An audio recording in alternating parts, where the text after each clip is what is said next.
You mentioned something as well in the beginning. You said when you got in trouble and you ended up in prison, this was after you had been excluded. And it's something that I've also heard mentioned by Mr. Vivamoon. It says the pipeline of from exclusion to prison. Can you tell me a little bit more about that? The pipeline from school to prison is very well documented. It really just documents the sort of lack of support for young people from school right the way until they end up getting arrested by police. It's basically a whole system of failures that have not been supported by mainstream society and mainstream schools and system. Like a young person goes to school and they don't necessarily have a strong family background, for example. They may have parents just working and therefore less time and less support for that young person. They're not actually going to get additional support in the school. When the school works out and this child doesn't have that sort of parental support, they're more likely to just sort of leave that young person. They don't champion that young person or invite them to things, and the parents are not there to advocate. So that type of young person falls through all sorts of cracks in their journey right the way through these mainstream institutions. And that's why that pipeline to school to prison exists, because there's just no support for that child as they grow and move. Does it disproportionately affect Black students? And if so, why do you think that is? We exist to be role models for our kids. We share our lived experience so that they can look at their own and go, that's normal, that's okay. Maybe not okay, but I can improve that. When they're in a mainstream environment, that experience isn't there. So they don't have those role models. They don't have that trust. They don't have that safe space to have those conversations. And often they're hiding. They don't want that to be known.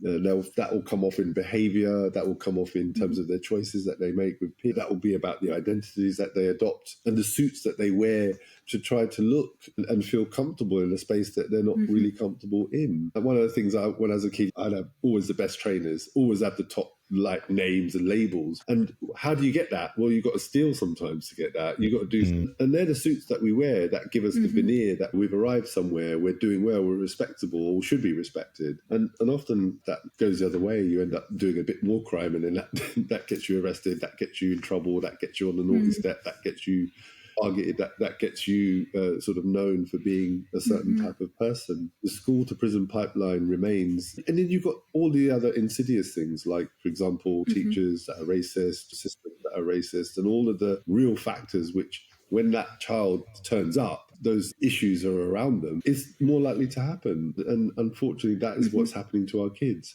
Whether it's poor advice, I mean, I remember going to fight my case in the court. I didn't tell my parents. I just got a legal person, got the support, thought I was going to beat the case, thought I knew better than my parents and knew better than anybody else. And I ended up going into prison because that was the wrong advice. We don't have the support in the places that are important for us to kind of challenge those ideas that we have. And we don't even know where we get them from.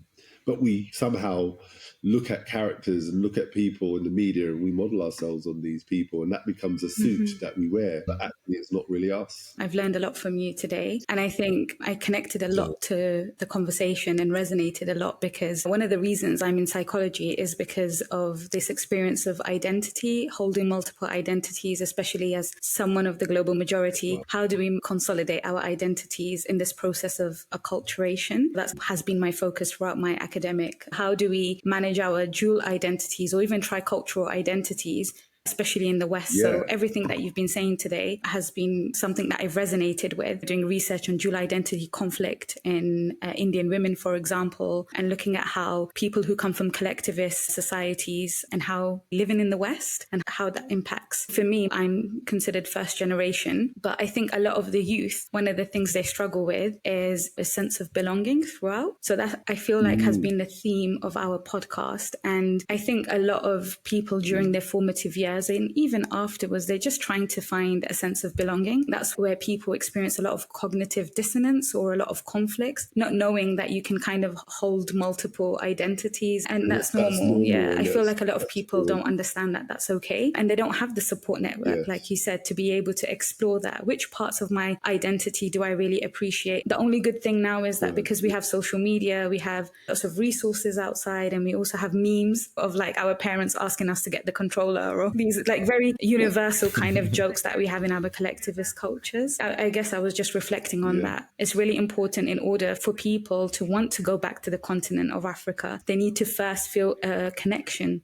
to their roots in whatever way that may be, and actually learn that going back is actually a gift, like you yourself. No, I appreciate your summary there, and also just the insights you shared and some of the words like the collectivist communities, a term I've bumped into. I might have heard it in a slightly different way. Yeah, absolutely. There is something about how that identity has been a really empowering kind of force for me, in the sense of knowing who I am, not wanting to sort of quote unquote, let the side down and stuff like that. It's all just sort of driven that purpose more. I'm actually planning my retirement with Voyage, and I'm trying to develop a sort of handover strategy to be able to pass on the charity to somebody else to kind of continue it. And that's something that I'm really keen to do. And I've been exploring all sorts of different ways to ensure that some of the ideas that remain intact with Voyage, because someone could quite easily come along and want to do their own thing, which obviously they can do, but I'll want to make sure there's some tenets in there that remain, like the international project, make sure that's something that we set a goal for in the organisation. And the journey is back to Africa, most certainly. And I think using the themes around the environment and technology and even safety, what we started with around policing, is still really important to keep alive, because that appeals to a lot of kids who see that side of their lives and want to change and come out of it. Amazing. Yeah, but I wanted to ask about Voyage. Is it something that all Black youth in London can access, or is it focused on a particular borough? We get our kids through connections with schools, and because we work with schools with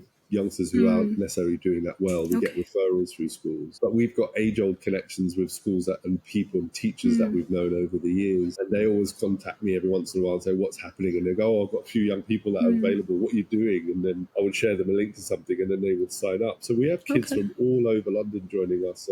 Some of our ambassadors come from as far as Lewisham, Haringey, Tottenham, and of course we're based in Hackney. We've got probably about 70% of our kids are mostly Hackney based. Yeah, but we're open to all kids of colour, no matter where. If you want to make the journey, people like Sam and others, they come from West London. Yeah, a lot of our projects appeal to certain types of kids, and they would come as far as possible just to engage with them, especially like our heritage programme, where we're writing a book on our Windrush elders at the moment, and that really appealed to a really interesting cohort of young people. Yeah, people from all over London can join us anytime. We would never close the door to any young person, even if they were coming from as far as possible. We would do it. We just like, are you going to get home?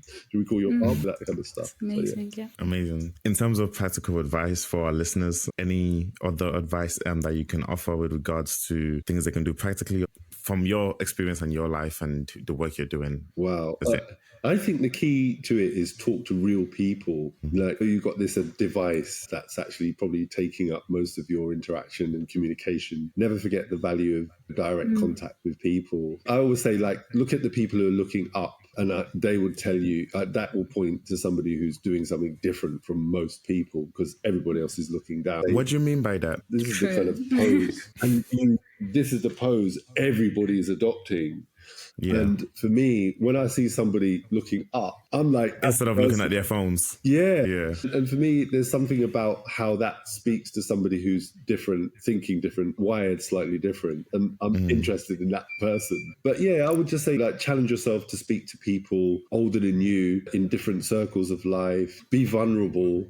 Don't feel like you need to hide and pretend and be somebody that you're not. And I think it's things like that I've always found to be quite powerful and transformative, because a lot of us are wrapped up with notions of who we look like, who we are, who we think we are. But actually, we'll go home, as I said, when I was, my dad turned up, and how that made me cry for so many days. And I can sort of conjure a tear or two even just thinking about how powerful that was. And I think there's some value in being vulnerable. A lot of us need to learn how to be our authentic selves rather than pretend that being vulnerable is weak. They're the things that will bring people closer to you. And that's something that I've just learned. Be open, talk to people, and share